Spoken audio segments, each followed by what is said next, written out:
नमस्कार, जेके अपडेट में आपका स्वागत है। मैं हूं अश्विनी गुप्ता। दोस्तों, कश्मीर घाटी में टारगेट किलिंग लगातार हो रही है और इस पर अभी विराम नहीं लग पाया है।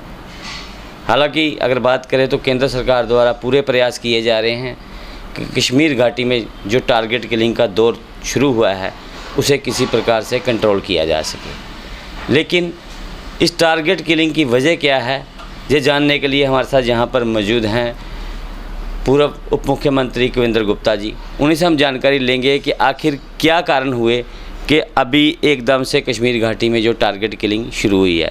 तो गुप्ता, आपका स्वागत है जेके अपडेट में।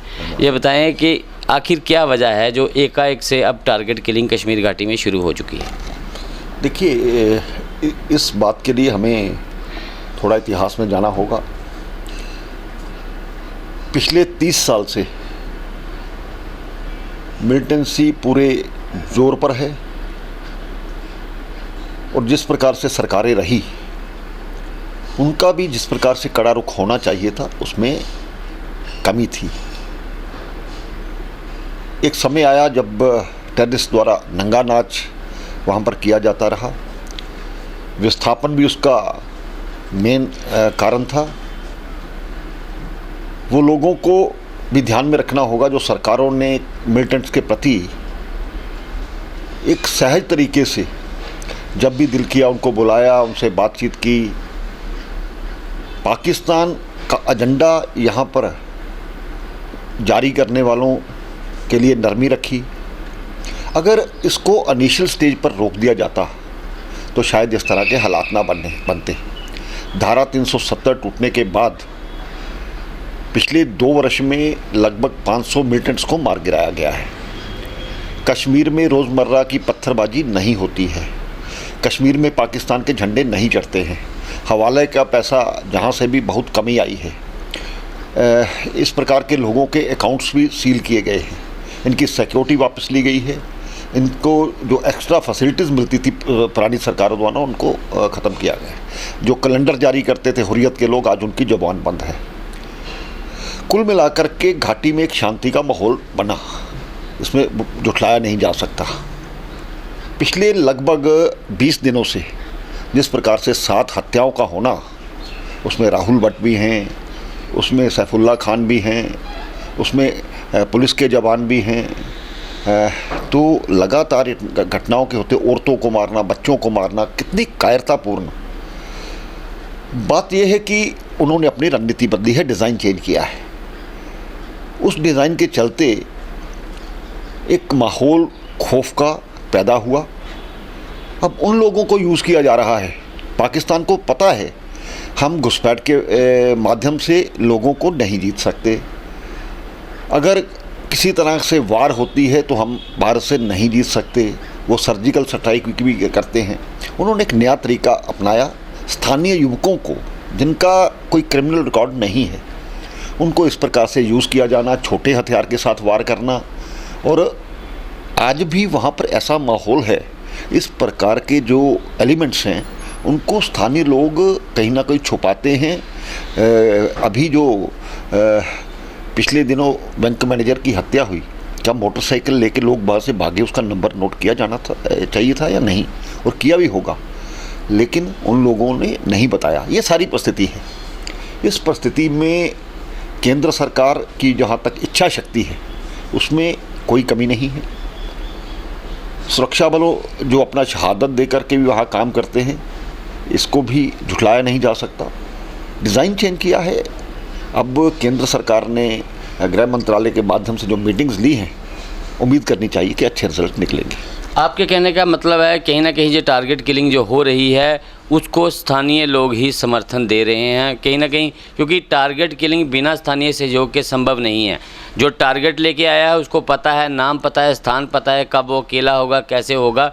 तो ये सब जानकारी तो लोकल स्तर पर जहाँ आसपास रहने वाले ही दे सकते हैं। बिल्कुल सहज तरीके से किसी को मार करके चले जाना, जब तक स्थानीय सहयोग नहीं रहेगा तब तक ये चीज़ें पॉसिबल नहीं हैं। और आज जो टारगेट किलिंग की आपने बात की है उसमें केवल कश्मीरी पंडित नहीं हैं, उसमें 5 तरह के जो उनको हिस्सों में बांटा जा सकता है। नंबर 1 बाहरी मजदूर, नंबर 2 जो ऑलरेडी वहाँ बिजनेस कर रहे हैं। नंबर 3 प्राइम मिनिस्टर पैकेज के एम्प्लॉइज़। नंबर 4 वो लोग जो दूसरे डिपार्टमेंट्स में सेक्रेटरीट के माध्यम से या इसके अलावा वो लोग लगे हैं, उसमें सिख समाज भी है। आज वहाँ पर सिख समाज भी है। 5 तरह के जो तरीके हैं, इन सभी को टारगेट्स बनाया जा रहा है। तो मुझे लगता है कि सरकार को नीति चेंज करनी होगी। फ्रिस्किंग बहुत ज़्यादा ज़रूरी है, जगह जगह पर नाके ज़रूरी हैं। मैं इस पर सुरक्षा बलों की किसी चीज़ पर सवाल तो उठा नहीं सकता, लेकिन कई बार सोचता हूँ कि अगर एक कम्बिंग ऑपरेशन करने की ज़रूरत है, सर्च करने की ज़रूरत है, इस प्रकार से होगा तो सभी लोगों को कहना चाहिए कि अपने हथियार थाने में जमा कराएं, उसके बाद सर्च हो। सर्च ऑपरेशन के बाद अगर किसी के पास इस प्रकार का हथियार निकलता है, असला निकलता है, क्योंकि आसान काम नहीं है, इसके लिए सुरक्षा बलों ने जानें गंवाई हैं और अब इसको एक मोड़ पर आकर के छोड़ दिया जाए, ऐसा नहीं हो सकता। विस्थापन का डर है, खौफ है लोगों में। ये एयरपोर्ट्स पर गाड़ियों के माध्यम से लोग वहाँ पर वापस आना चाहिए। ये सरकार को, एडमिनिस्ट्रेशन को इस बात के लिए सतर्क होना। विस्थापन तो हो रहा है। अगर बड़ी संख्या में बात करें तो एक मट्टन जो वहाँ पे अनंतनाग में कॉलोनी है, वहाँ 96 परिवार रहते थे। 80 परिवार वहाँ से आज जम्मू आ चुके हैं और मात्र 16 परिवार वहाँ टिके हुए हैं, वो भी किन्हीं कारणों से। सरकार उनको सुरक्षा दे। और जो मैंने पहले कहा कि एक बार जितने भी लोगों हैं उनका डाटा इन लोगों एडमिनिस्ट्रेशन के पास रहता है, उनको सेफ जगह पर पहुंचाया जाए, उसके बाद ऑपरेशन करना ज़रूरी है। कांग्रेस का आरोप है कि 1990 के दशक में आज कश्मीर घाटी फिर से है। तब भी पलायन हुआ था। और अगर बात करें तो राज्यपाल बीजेपी के थे, तब केंद्र में सरकार बीजेपी के सहयोग की थी। आज भी केंद्र में बीजेपी की सरकार है, आज उपराज्यपाल एक बार फिर से बीजेपी हैं क्या है, तो उनका कहना है। देखिए, कांग्रेस की गलतियों के कारण से 1947 में अगर इस प्रकार से कश्मीर को ये नहीं कहा जाता कि इसको 370 दी जाए, इसको अलग दिया, उसी के कारण से ये जो मानसिकता है वो बनी है। आज उस मानसिकता को के कारण से ही धारा 370 को तोड़ना पड़ा है। धारा 370 तोड़ने के बाद ज़रूरी है 0% टॉलरेंस आतंकवाद के प्रति, उसको सहन नहीं किया जाना चाहिए। कांग्रेस ने उनको मेहमानों की तरह रखा। उनके पेट में दर्द होता था तो उनको जहाज़ दे करके दिल्ली में भेजते थे। उनकी सिक्योरिटी वो भारत के खिलाफ भी काम करते हुए यहाँ पर मेहमान बन करके बैठे थे। और जिस प्रकार से वो हुक्म चलाते थे, जो उनका कैलेंडर जारी होता था, आज वो चीज़ें नहीं हैं।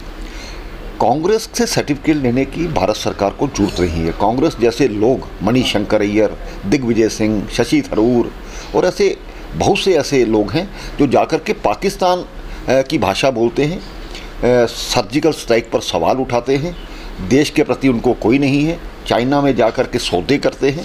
इसलिए लोग जानते हैं कि अगर इसको ठीक कर सकती है भारतीय जनता पार्टी ही है। आज अमरनाथ यात्रा शुरू होने को है, तो आपको लगता नहीं है टारगेट किलिंग का प्रभाव यात्रा पर भी पड़ेगा? देखिए, जल्द कदम उठाए जाएंगे, ऐसा बात नहीं है। मैंने पहले कहा कि जो तरीका चेंज किया है उसी तरह से रणनीति बना करके मुकाबला करना पड़ता है और वो मुकाबला होगा। बहुत बहुत शुक्रिया हमसे बात करने के लिए। तो ये थे कविंदर गुप्ता, जिनका कहना है कि जिस प्रकार से कश्मीर घाटी में रणनीति में बदलाव किया गया है, टारगेट किलिंग को आज रणनीति बनाया गया है, तो कहीं ना कहीं सरकार को भी उसी प्रकार से अब रणनीति में बदलाव करना होगा ताकि इस टारगेट किलिंग पर रोक लगाई जा सके। तो मुझे अश्विनी गुप्ता को, कैमरामैन शमनी थापा के साथ दें इजाज़त। आप जुड़े रहें जेके अपडेट के साथ। जेके अपडेट रहें हमारे साथ। अगर आप ये वीडियो YouTube पर देख रहे हैं तो हमारे YouTube चैनल को सब्सक्राइब करें और बेल आइकन को क्लिक करें। अगर आप ये वीडियो Facebook पर देख रहे हैं तो हमारा Facebook पेज लाइक जरूर करें। For advertisement please contact 7051091811।